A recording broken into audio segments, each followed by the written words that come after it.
A quiet day in Manhattan turned into a frightening scene when two people were violently attacked in separate stabbings just blocks apart.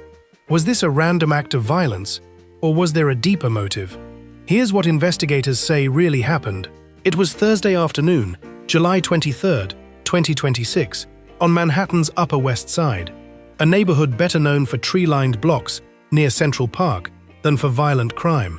Within the span of a few minutes, two men were stabbed in what police say were separate but connected attacks, carried out by the same person just a few blocks apart.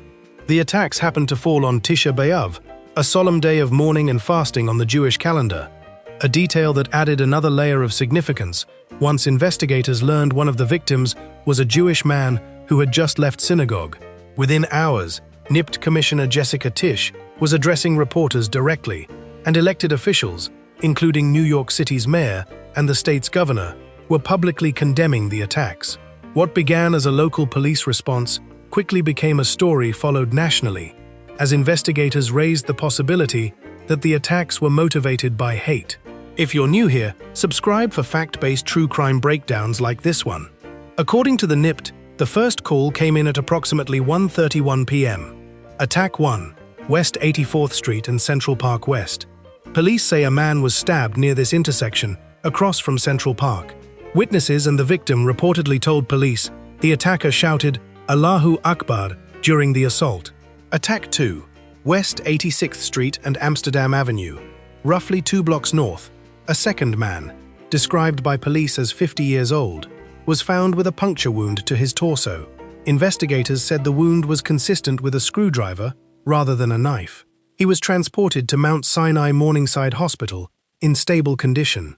Prosecutors later laid out a more specific account in court that the suspect traveled about 4 blocks between the two locations, and that his second victim was a Jewish man wearing a kippah who had just left a nearby synagogue after Tisha B'Av services. According to that account, the suspect stabbed him in the chest with the screwdriver. Both victims were taken to Mount Sinai Morningside and were expected to survive. By Friday afternoon, one of the two had already been discharged. In the immediate aftermath, each scene was cordoned off with police tape. Officers canvassed the area, and a police helicopter circled overhead as the investigation got underway. NYC Commissioner Jessica Tisch said one victim is Asian and the other is Jewish.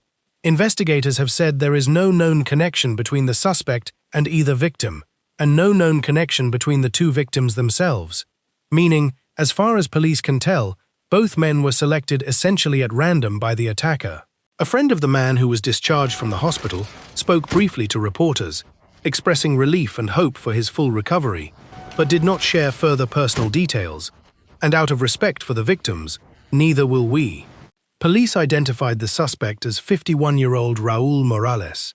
According to reporting, a volunteer from the Manhattan Shomrim, a Jewish neighborhood watch and safety patrol, had responded to a hotline call and arrived at one of the scenes shortly after the attack. Shomrim volunteers said they began canvassing the area, gathering witness statements, and learned the attacker had fled into a nearby public housing complex. That information was passed to police. Morales was found to have barricaded himself inside a Nike apartment building at Amsterdam Avenue and West 88th Street.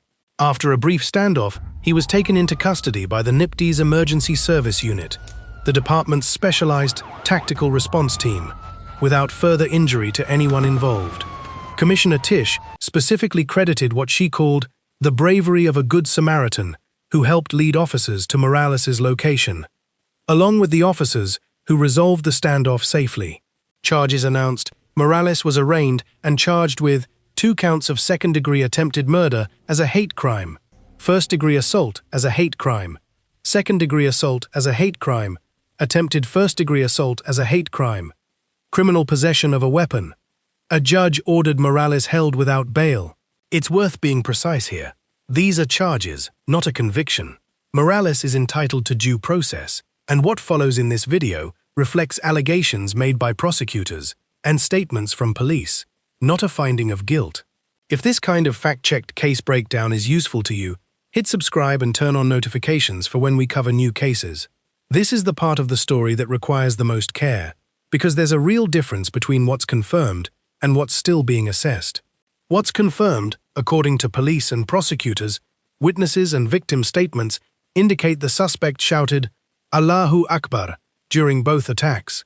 One victim was targeted after leaving a synagogue on a significant day in the Jewish calendar. The NYC is treating both attacks as hate crimes, and prosecutors have filed hate crime charges accordingly. What investigators have said is still under evaluation. Commissioner Tish stated that the NYC has no record of a known mental health history for Morales, but that the initial investigation suggests mental health may have been a contributing factor. Officials have said there is no known prior connection between Morales and either victim, suggesting the specific individuals may have been targeted based on how they were perceived, rather than personal history. When asked directly by reporters why he had attacked two random men, one Jewish, one Asian, Morales reportedly gave only cryptic responses, without a clear, documented explanation of motive. City leaders were united in how they characterized the attacks. New York City's mayor called them hateful and despicable, saying they had no place in the city. New York's governor also publicly condemned the incidents. We want to be clear, mental health factors and hate crime motivation are not mutually exclusive, and investigators have not presented them as an either-or explanation. As of this video's publication, the full picture of what drove Morales to carry out these attacks is still being pieced together by prosecutors and, ultimately, will be tested in court. According to officials and reporting, the case against Morales rests on several strands of evidence, witness and victim statements. Both the surviving victims and bystanders reportedly told police they heard the suspect shout, "Allahu Akbar," during the attacks. Physical evidence. Police have said the second victim's wound was consistent with a screwdriver, which aligns with prosecutors' allegations about the weapon used. Community-assisted identification. The Shomrim volunteer patrol's canvassing and coordination with police were directly credited by the NYC in leading officers to the suspect's location. The suspect's own statements. Reporting indicates Morales gave responses to reporters' questions about his motive, though these were described as cryptic rather than a clear confession or explanation.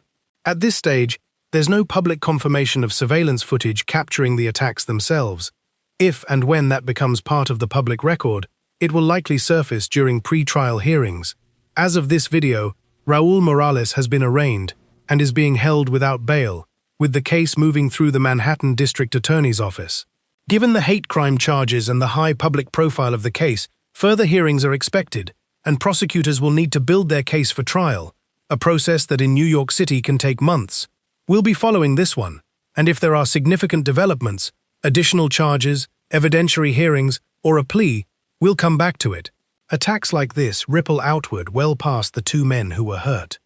For a neighborhood that residents describe as one of the safer parts of the city, the idea that two people could be attacked at random, in daylight, blocks from home, changes how people move through their own streets.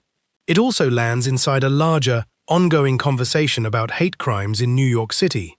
Reporting around this case has noted that anti-Semitic incidents in the city have risen sharply in recent years, even as many other categories of crime have fallen to historic lows.